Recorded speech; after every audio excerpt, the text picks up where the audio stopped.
I'm going to start by decorating these ladybug cookies.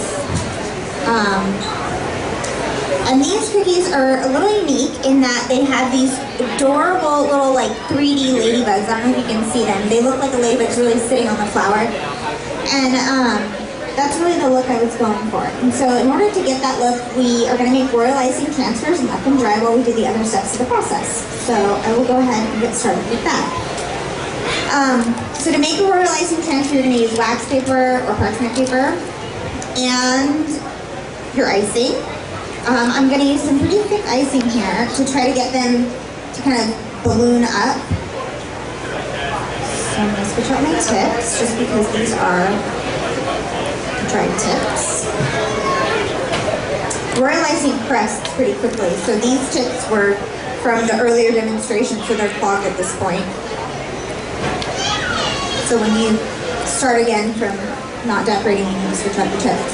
So all I'm going to do is just make a little body and a little head to attach to his body. And I'm going to make a couple of these. They're wet, so we're going to put them aside and let them dry because we can't use them like this. Now the great thing about royal icing transfers, if you have extra icing, you can make like 40 of these, stick them in a bag, and they will last for a long time. The other wonderful thing is if you have some ugly ones, you can just pick which ones you like, so you're not stuck putting something on a cookie that you can't remove later. So I'm just going to make 4. And we're going to put those aside and let them dry. These were some that were made earlier, and I'm going to pull them out. They now are hard candy. And I am just going to take a food color marker that's black and put a couple dots on it as if it had ladybug dots.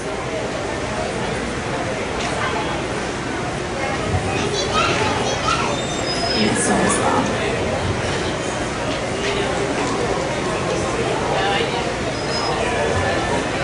Okay, so now we can go ahead and start icing our flour. So let me get a paper towel.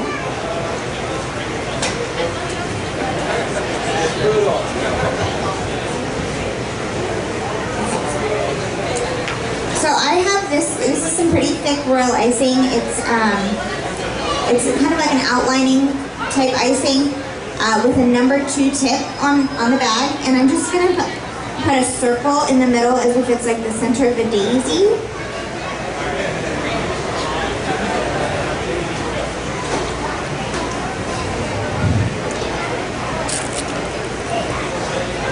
And then I'm going to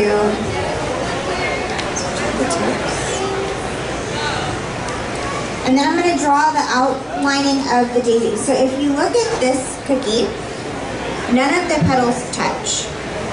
There's like visible cookie in between each petal, and so I'm going to draw those out right now first, and then we'll fill them in. So this is some pretty thick icing. You're going to touch your icing to the cookie, lift. Your icing tip should not touch your cookie. You've got much more control with the tip off the cookie. So the only time the tip touches the cookie is when you lay the icing down and when you put it back down.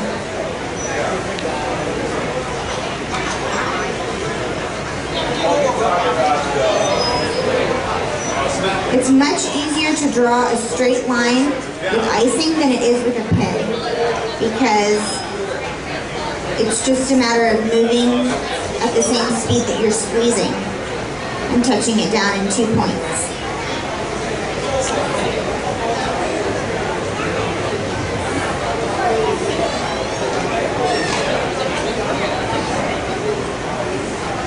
So we're going to go all the way around the cookie. The tip I'm using is a PME1 tip. This is a unique tip, icing tip. It's longer than like a Wilton tip. And if you put a Wilton tip on a bag like this and you put some thick icing in it, and you squeeze it, it will curl. This won't. So while these tips are a little more expensive, you have a lot better control over your piping, and that control is going to transfer into much more uniform cookies, so it's worth it.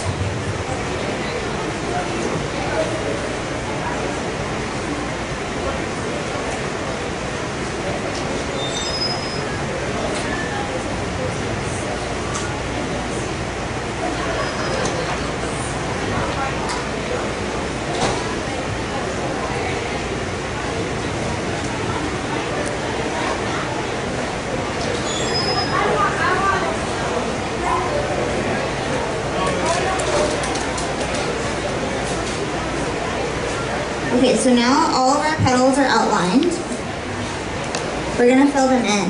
Now the icing that I used to fill this in is, what you're trying to achieve is the thickest icing possible that goes flat, because these are little tiny crevices, and when you have little tiny crevices, they tend to crater. So I'm not sure if you can see in this cookie, there's a tiny bit of cratering in between the petals. The way you're gonna avoid that is by having really, really thick icing that still goes flat. So your flood needs to be probably like 10 seconds, which what that means is if you take a knife and you slide it through the icing, if it was in a bowl, within, well, it probably needs to be like 17 seconds. Within 17 seconds, it would look flat again. So the thicker the icing, the longer the time. So I'm gonna go ahead and cut this tip. And I'm going to fill this with this is a tipless bag. There's a seam on a tipless bag. You want the seam to be in the middle instead of on the side. If you cut it with the seam on the side, you have less control over the icing. So I'm going to cut it so that the seam's in the middle. And then just fill these in. I recommend, I've been doing this for a really long time, so I fill them in next to each other. So like if I fill this one in, then I would just go and fill the next one in. But I recommend that you skip them, because if you do have some overflow, you'll be able to differentiate the spaces better because there's time between the fillings. So do every other one.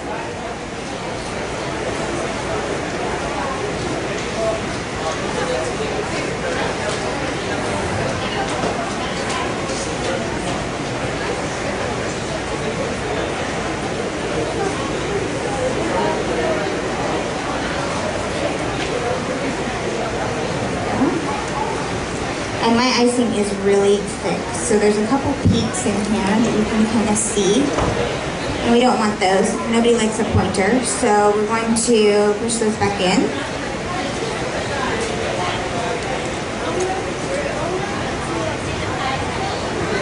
Okay. And then we're going to go fill in the opposite ones.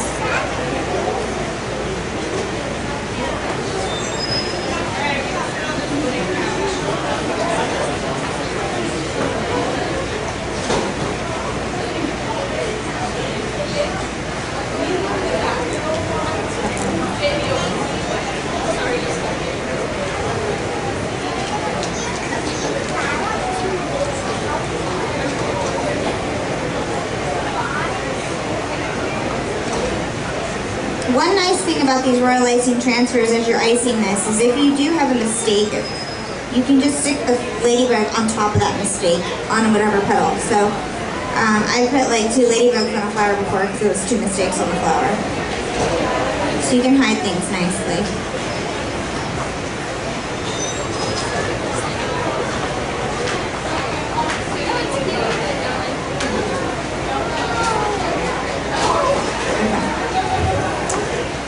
So there's 2 ways to put the ladybug on. You can put the ladybug on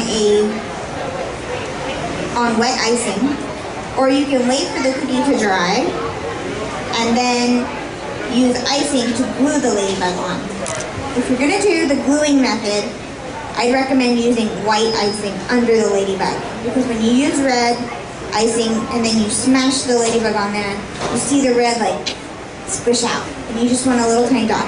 Because this is wet, I'm just going to drop the ladybug on it. So you just find any spot that you like and let go and hope she lands up front. Yeah, she did. Okay, and then you can kind of squish her in there a little bit. So this cookie is done. And we have our little, I don't know if you can see her, she's on there. And we're gonna put her on here. And then we're going to make this cookie.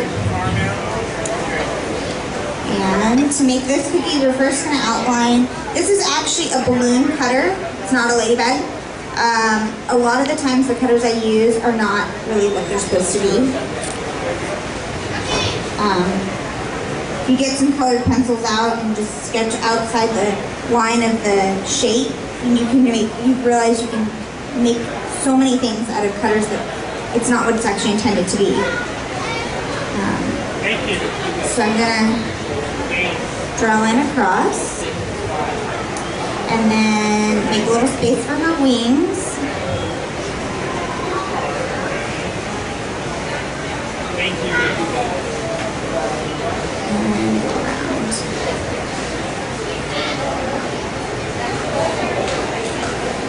So one tip about red icing. Red icing tastes terrible. Black icing tastes terrible in certain brands. If you buy what's called Tulip Red, it has no taste. That's like the baker's secret. So I always look for it to say Tulip Red instead of like Christmas Red or Hot Red. So that's one tip. Another tip is red icing develops over time. So if you add the red coloring and you let it sit sealed in a bag overnight and then remix it in the morning, it's going to be so much more vibrant than if you used it right away. So I recommend coloring red and black in advance, and then you'll have to use less coloring and it won't affect the flavor. So in my early days, I just didn't decorate with red because it was taste bad. But after learning how to use it, it's made it much easier. So we're going to fill this red part in.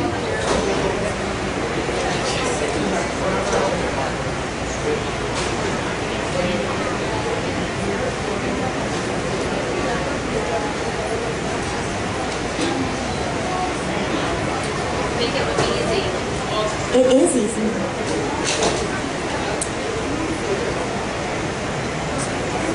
Feel free to ask any questions as well. I'm happy to share all the knowledge that I have. A lot of it's just by learning by accident or by messing up. This is a scriber needle and I just use it to even out the icing, but you could use a toothpick or anything at home.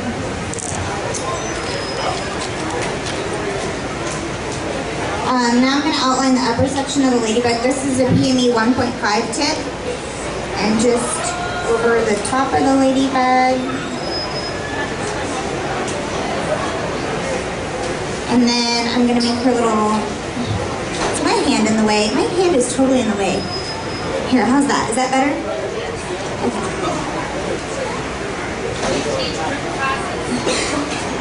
I do, occasionally. And then there's our ladybug. So we're gonna let this dry for a little bit because we're gonna want to fill in the black sections, but we want the red to solidify a little bit so that we can have some dimension. So I'm gonna put this on the side, and we're gonna do the leaf. When I design sets, I almost always do a complex cookie and like a medium cookie and then a filler cookie, because I've found that they take so long if you do all complex cookies and it's visually too chaotic. So with this set, for example, this is my like complex cookie that has a lot of visual interest, and then this is a little more basic, and this is my plain cookie. So, and then I also try to tie in the design elements. So like taking this ladybug and also putting it on the flower makes it look more balanced. So the cookies, I heat seal my cookies. If you take your cookies and you put them in a Tupperware container and then put parchment paper in between the layers, because if you stack them like this, you'll get butter bleed. And you seal the container, they stay good for 2 weeks. So I tease that royal icing is like the king of icings because it lasts forever. You can put it out in the sun at a picnic. You can make your cookies in advance for your party. So you're not baking the night before with buttercream. You've done this in advance. So I really love royal icing and I love the cookies because they're just so easy to take around. So now we're gonna do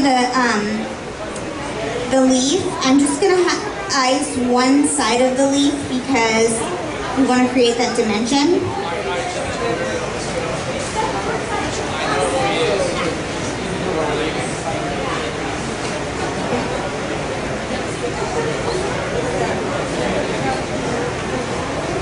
It's a little hard to talk and ice at the same time. And then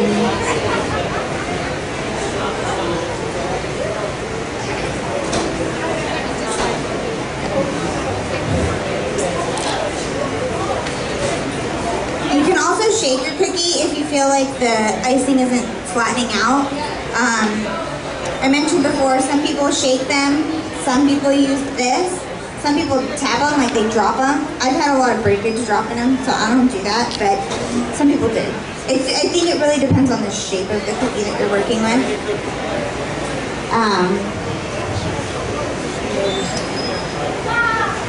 So I'm gonna go ahead and ice the same one. The hand again, guys. Come on, you gotta tell me.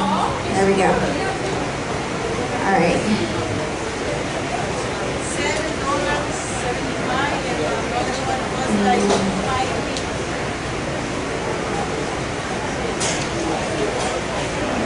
These tipless bags are amazing. I used to use the Wilton bags that are reusable, they say. I don't know. These are thinner, so the pressure on your wrist when you're pushing is much less over time. I ice sometimes 600 cookies a week, so I've gone to bed with ice on my arm before, just from sheer overuse of my wrist, but these bags are amazing because they're thin, so they make it much easier to ice. So we're gonna go ahead and fill the black section in on our ladybug.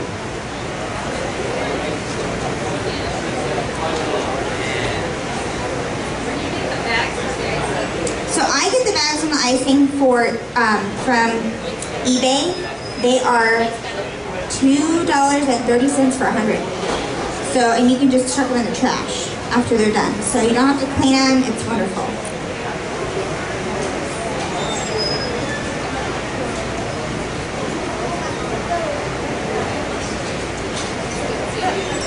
And I actually use the tipless bags with tips, if you notice. I just put a coupler in it.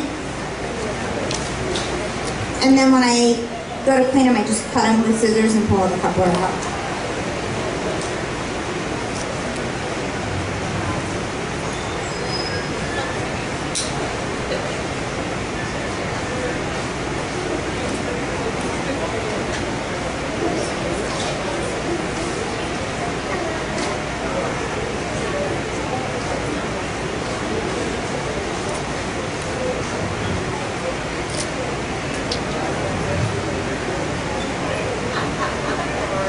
Okay, so we now have our ladybug pretty much iced. I'm gonna put it over here. This icing, everybody asks me, how do I get this sheen on my royal icing? The hotter the day, the better they dry and the shinier, but you can put a fan on them and they'll dry really shiny. It's just a matter of how fast they dry. The faster they dry, the shinier they'll be.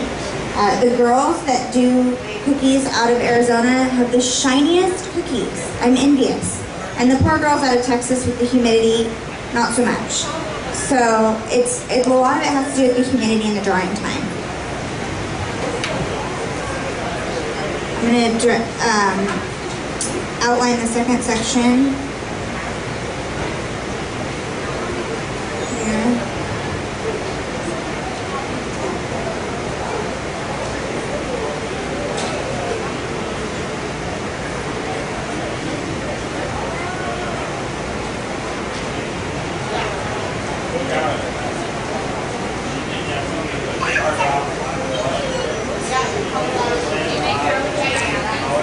do. I bake all my own sugar cookies.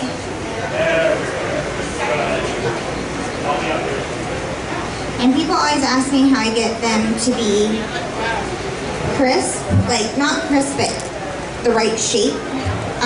And that's upping the flour. If you have them, if they're like losing their shape, typically you need to up the flour. A lot of people say get rid of the baking powder. No. I use a lot of baking powder in my cookies. You'd be surprised. That's what makes them soft. So I definitely think it's upping the flour. So I'm gonna go ahead and drop this ladybug onto this cookie and hope she lands up. Oh, she didn't land up. Well, now she's kind of buried in there. We'll get her out.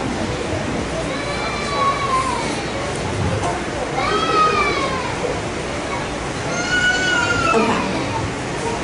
That's probably it. Alright, so I'll put her over here. And then I'll ice the other half of this cookie.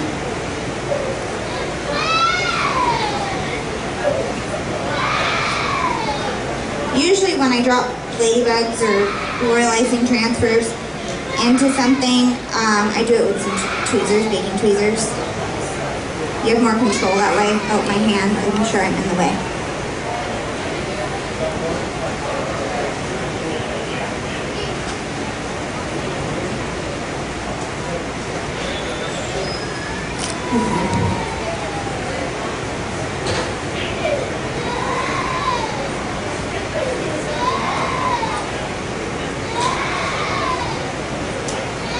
And then we will finish off our ladybug. The ladybug just needs her details. So we're gonna outline her.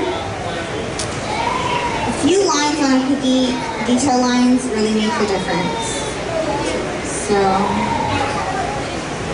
I'll go ahead and put the lines on.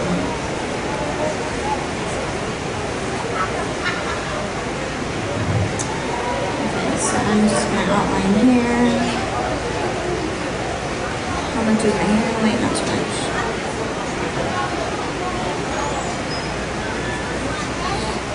There.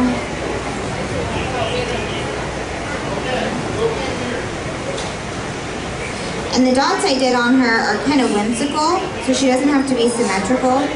People can still get the same idea. I found that doing things like perfectly symmetrical is just stressful. So what I do at this point is I go ahead and I look at the cookie I have and I go, oh, I have a bubble here. I need to cover it up. It looks bad. I'll just put a dot there. So this is a good point to hide your things that you don't like. And I do them different sizes.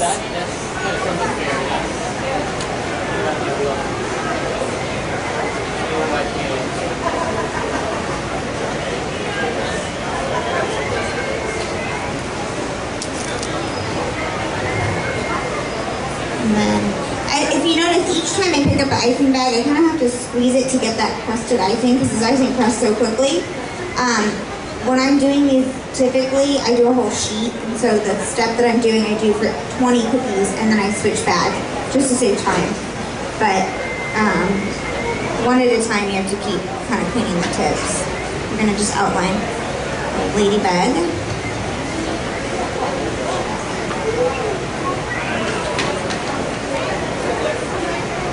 And she's done. So here's our set. Ladybug cookies. And our flour. And they're ready for gift giving or packaging. Putting them in a box and putting a ribbon on them just feels like a nice gift for somebody, even though it's only 4 or 5 cookies a lot of the time. So, anyways. So are there any questions?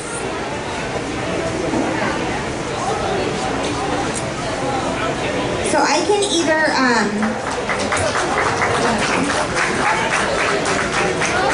so at this point I can either make a batch of royal icing to show you how I make the basic icing that I work with. I work with just this icing, white, and everything is made with the same icing. It's just colored and watered down differently. So I can either make a batch of icing or I can make these paint pot cookies. So what would you guys prefer? Look. Paint palette? Okay. All right, so we'll go for the paint palette cookies. So let me pick these up. I'll switch out my icing, and we'll get started on those.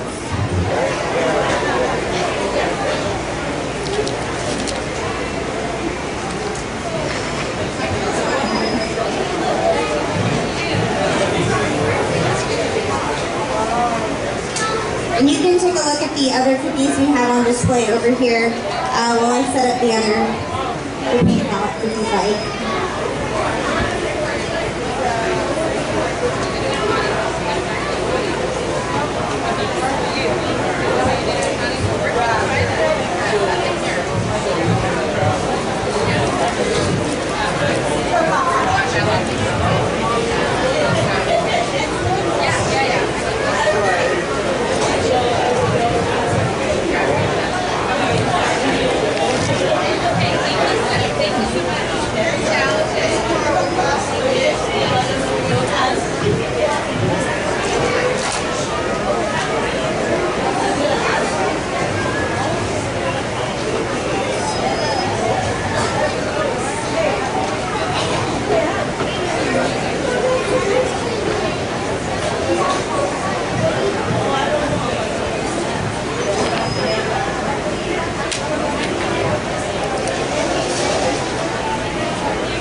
Okay, so we're ready to go with the paint palette.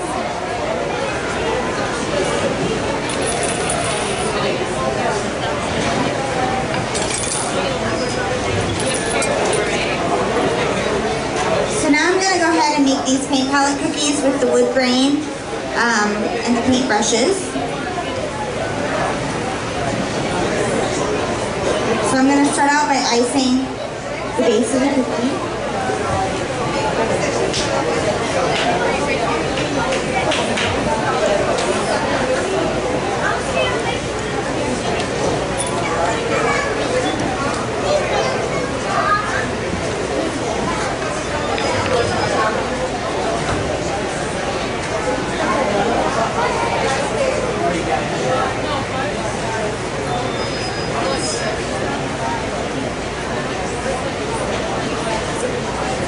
So this outlining icing is thicker than the flooding icing. The concept is you're building kind of a dam for the thinner icing to flow inside of and to flatten out but not to go over the edge. If I were to put this icing directly on the cookie, it would, the thinner icing, it would slide off the edge. So that's the purpose of outlining like this. Some people choose to use a thicker icing instead of outlining with a thicker one and filling with a thinner one, but I think you get a shinier, flatter texture when you use two icing consistencies. It is a bit more prep work and cleanup, unfortunately. You have to prep twice as many bags, twice as many consistencies, but your final product is much prettier. So.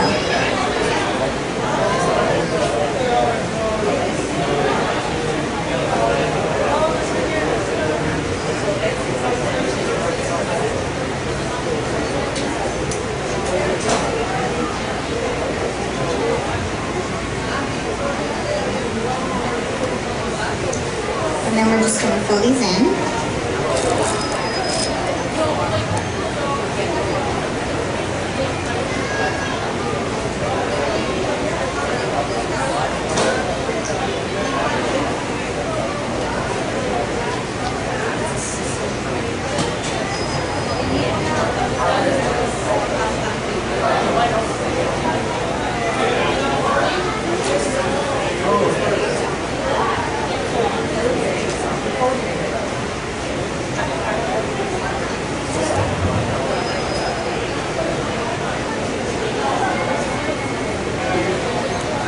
Oh, one thing I haven't pointed out, when I flood my icing in, if you notice, I try to put the flood icing directly on top of the outlining icing to kind of hide the outline. If you just go up next to it, you see the outline and it's not as pretty. And it gives it that puffy look, that like puffy icing look. It's much prettier. So I try to outline directly on top of I try to flood directly on top of the outline, so to hide it.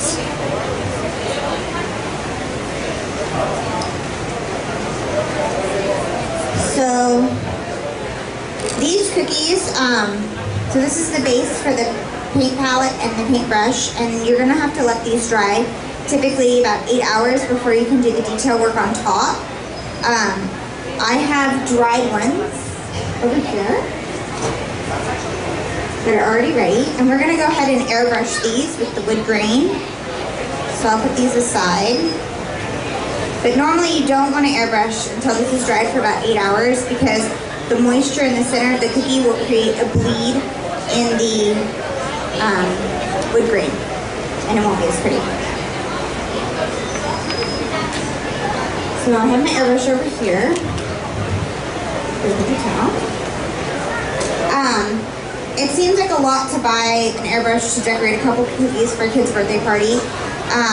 And it is a lot. I didn't buy my airbrush until I had been decorating cookies for about a year. But you can buy aerosol cans of food coloring at Michael's. It's like $3.99 a can, and you could use that with any type of stencil. They have lots of stencils like at Michael's hardware stores.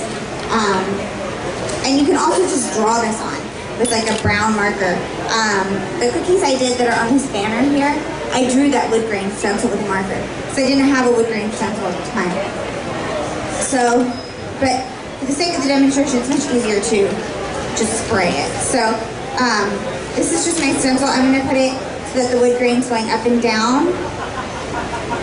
And then I'm gonna brush it.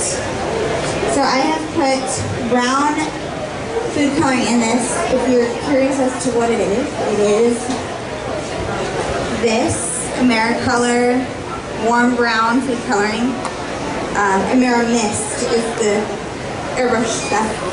So you're just gonna see how it's spraying, make sure it's coming out. And it is.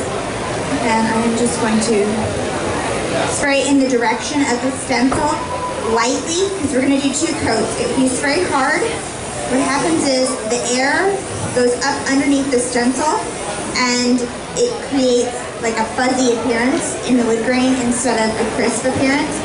You also don't want to spray too dark or it looks like bacon. So,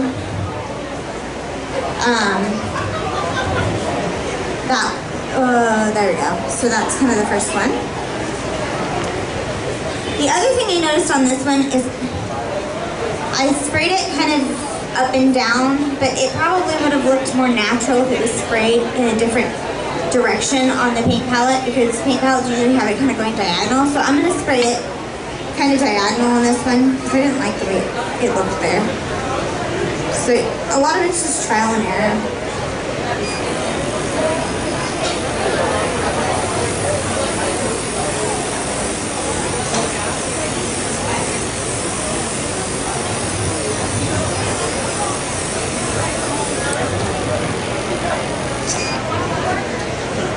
I really recommend the cans of the spray much more than an airbrush for someone new. It's like every couple of weeks I have to take apart the whole airbrush and clean it out with Everclear because it starts spitting ink. And there's so many little pieces in it, and it's just it's a lot to maintain it, to use it regularly. So the cans are much easier. There's just not enough colors for me for the can. I can mix any color I want using this, so. Also notice the gun is straight up and down. If I do it from the side, it'll go underneath the stencil. So you want the gun to be airbrushed straight up and down, kind of on a low speed, moving in the direction of the stencil. And it's all of those apply for the can as well. So those are done. Here. And now we are going to put in our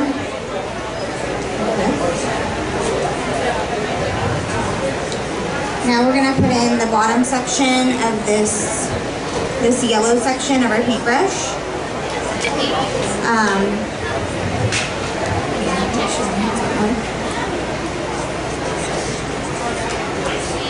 So it's two kind of like lines.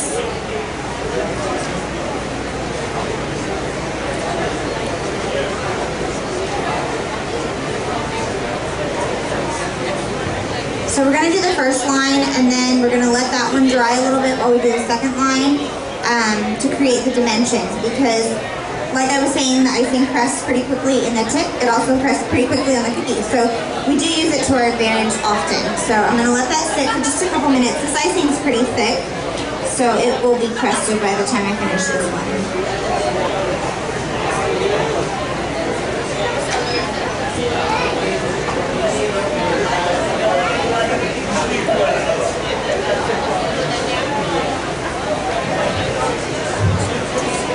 And I'm going to come back to this one.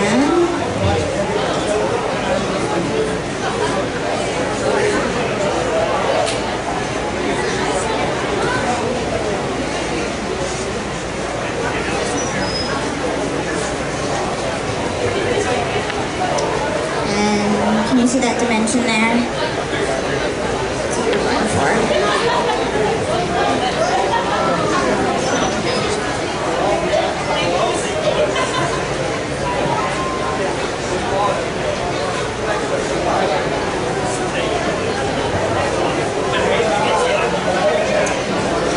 Okay, so I'm going to let these paintbrushes sit here for a little bit while we put all of this fun paint color on our paint palette. So I'm going to set up my colors in the order that I have them here, starting from the pink. And sometimes colors can be kind of intimidating, what colors look good together. And that's when I really use Pinterest a lot, just for color palettes, to see what other people have put together, and then I can just mix the icing colors to match that. Because when you're mixing one at a time, like when you're just mixing the teal, it's kind of hard to think, is this teal going to go with the other colors that I eventually mix that don't exist yet? So it's sometimes easier to have a board of colors that you're just going to try to match directly as you're mixing. So now I'm going to go ahead and add the paint splatters. And to do the paint splatters, we just kind of put icing all over the place, and then a couple dots. And then we're going to do the next color. Icing. And I've noticed that everything looks better in odd numbers, pretty much. So I usually try to put like 3 of everything instead of 2. I don't know why, but it just looks better.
So our paint palette cookie is now done.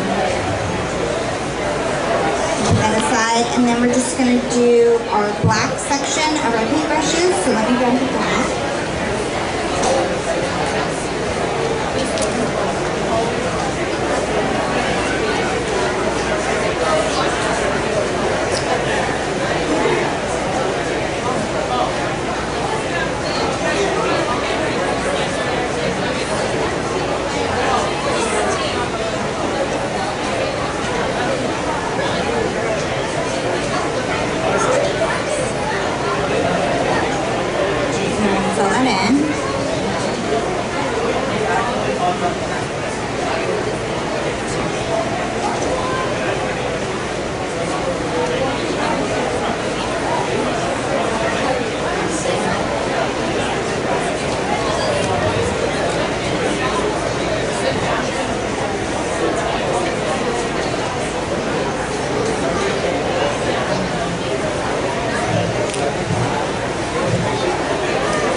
black icing to dry for just a couple minutes before we put the top section on it, the color.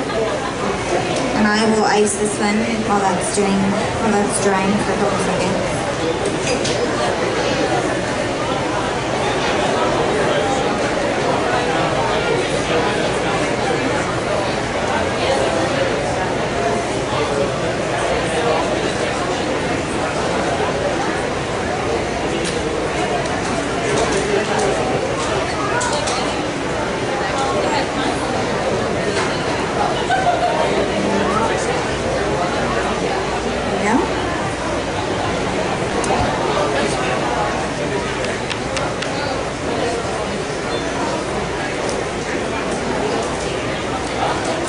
I'm a little limited on the colors that I can use for the paint brush themselves because I want to add this little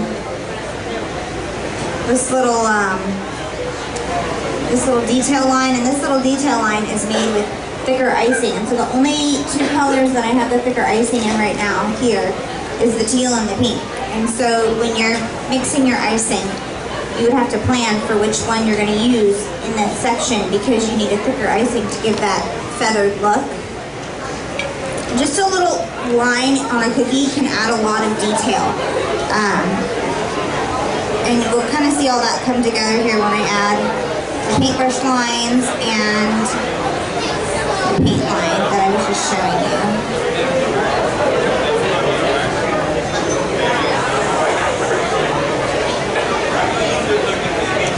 There's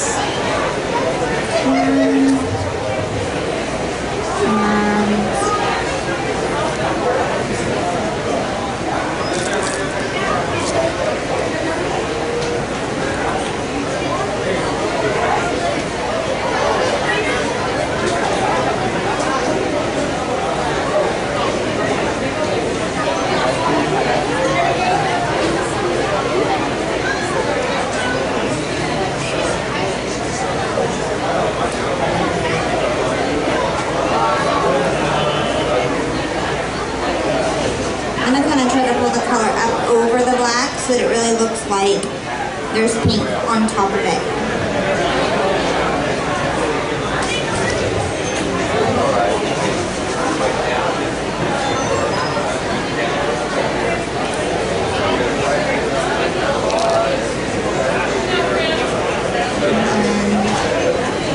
We're just going to add our detail lines on the paintbrush itself to make it look kind of feathered.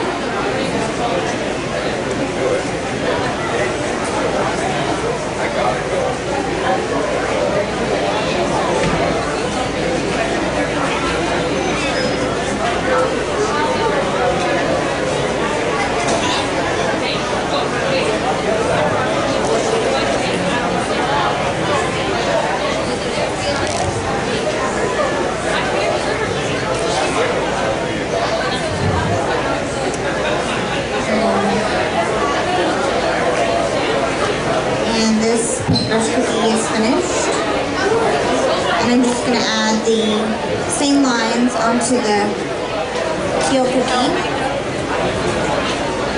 They're smiling nicely.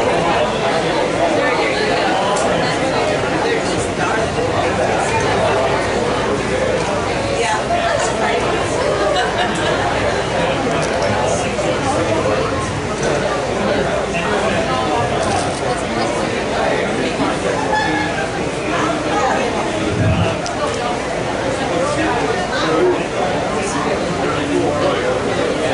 And the line up at the top.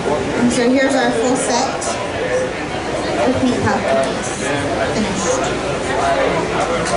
And that's it.